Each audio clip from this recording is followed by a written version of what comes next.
Hello everyone. When you're logging in, first we're going to do a quality check.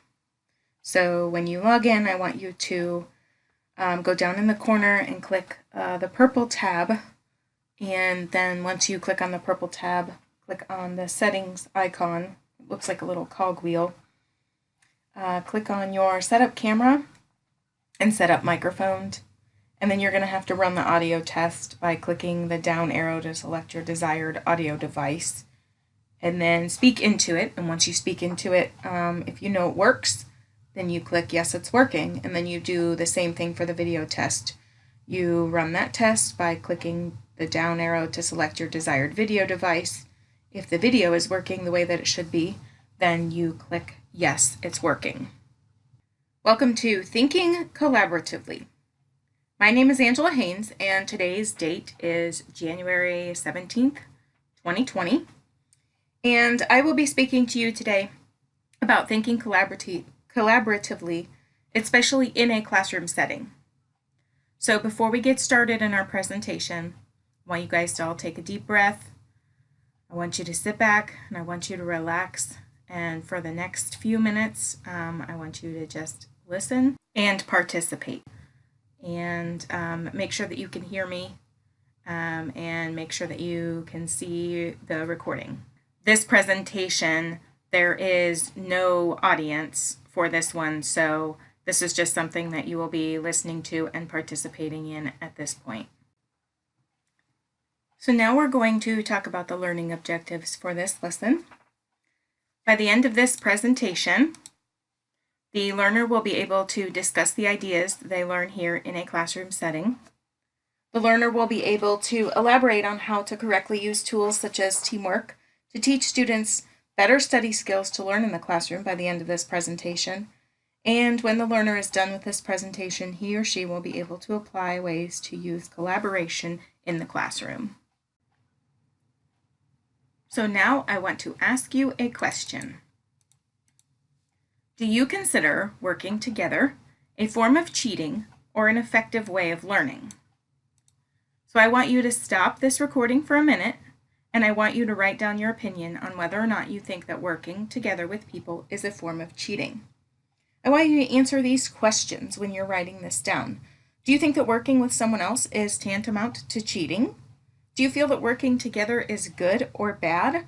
And do you like working with others, or do you prefer working on your own?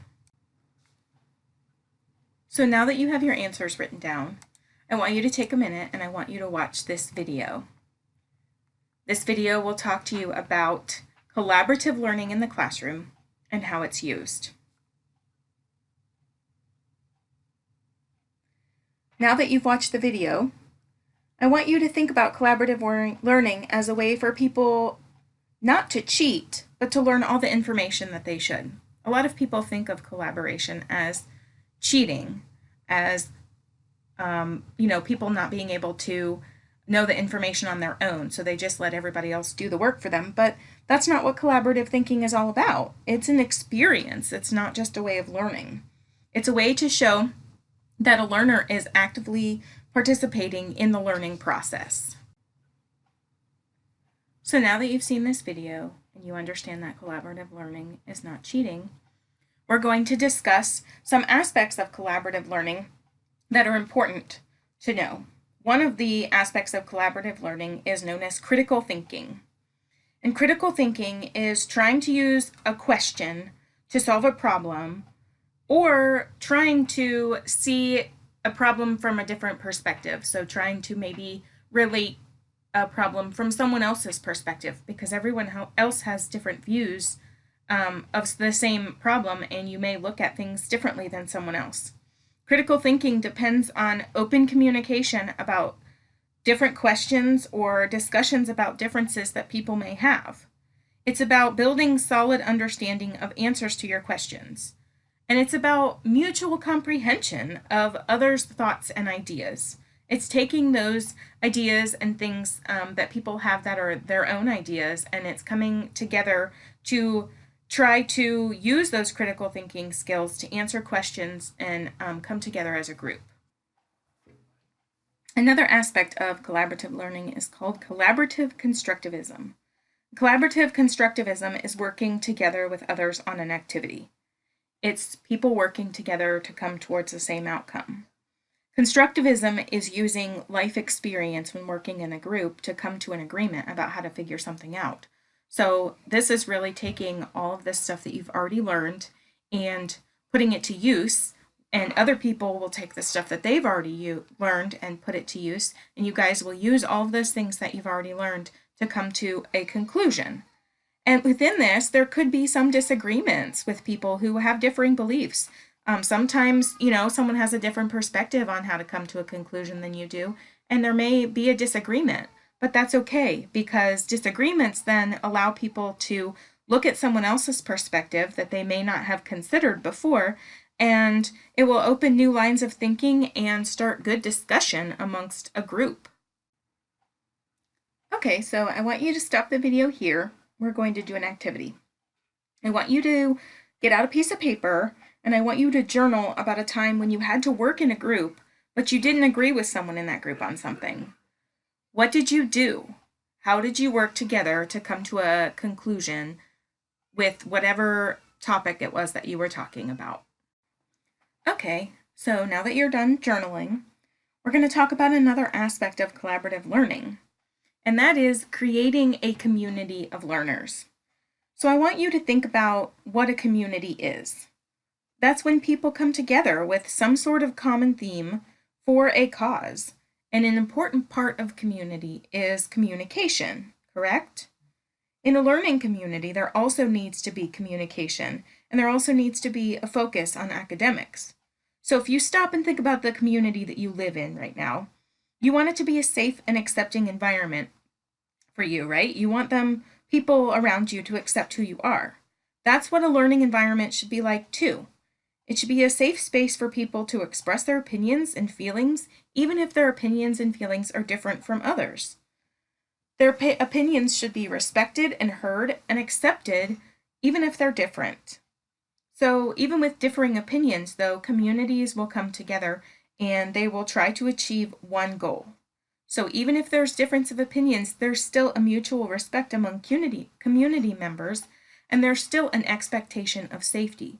And that's what you also want in a community of learning with collaboration. Another important aspect of collaboration is metacognition. The definition of metacognition is thinking about how you think. Thinking collaboratively encourages people to think metacognitively. The purpose of metacognition when collaborating is to reflect on your own personal thinking and to also expand on it. Because once a person learns more about a topic, they can begin moving from the role of student to the role of a teacher.